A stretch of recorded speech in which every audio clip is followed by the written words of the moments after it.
Hi guys, it's Reece Henley here for Victory and Vice's podcast on the countdown to the European Championships. I'm putting each competing nation under the microscope, assessing their chances at this summer's tournament and giving my verdict on exactly where I think they'll finish. Today I'll be taking a look at Scandinavian underdogs, Finland. Now it's fair to suggest that Finland are not exactly tournament regulars. In fact, this will be their first major tournament appearance, and with no pedigree of any kind, it can be hard to anticipate whether they will rise to the challenge or if the whole experience will overawe them. After all, it even took them 80 years to win the Nordic Football Championship, in which Finland finished 4th in the overwhelming majority of cases, which doesn't sound that bad until you realise that the Nordic Football Championship only includes 4 nations. Fans of the small Nordic nation will hope that after qualifying for the first major tournament in their history, their country aren't finished, but rather only just getting started. Discussing the strength of the Finnish squad is not easy, not only because of the pronunciation of some of their names, with the possible exception of Daniel O'Shaughnessy, who you may be surprised to hear isn't a fully blooded Finn, but also because of the lack of recognisable names that the squad contains. They do, however, have a top quality goalkeeper in Lucas Hiradecki, who Bundesliga fans will be well aware of, as well as striker Teemu Pukki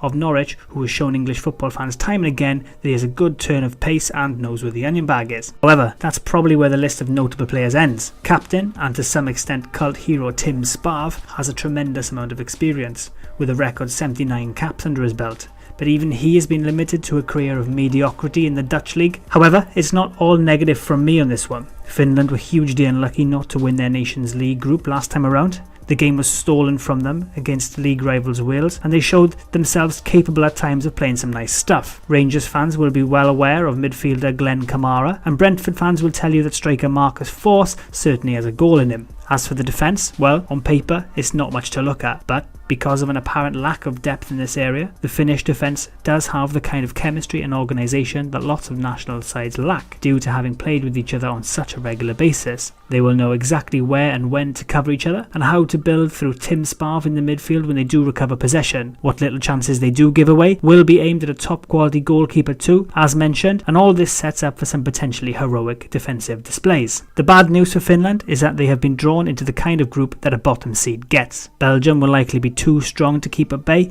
Even if Eden Hazard has fitness issues and Romelu Lukaku doesn't really turn up, Belgium still have players queuing up to take lots of shots at Lucas Hiradecki, and Finland could well be on the right end of a drubbing. Their group games against Denmark and Russia will be played at Copenhagen and St. Petersburg respectively, so each game will feel like an away match. So what do you think? Am I being harsh on Finland? Is Daniel O'Shaughnessy a proper Finn? Let us know in the comments. And please don't forget to like and subscribe and hit the notification bell to be alerted when I give my verdict on other nations' chances.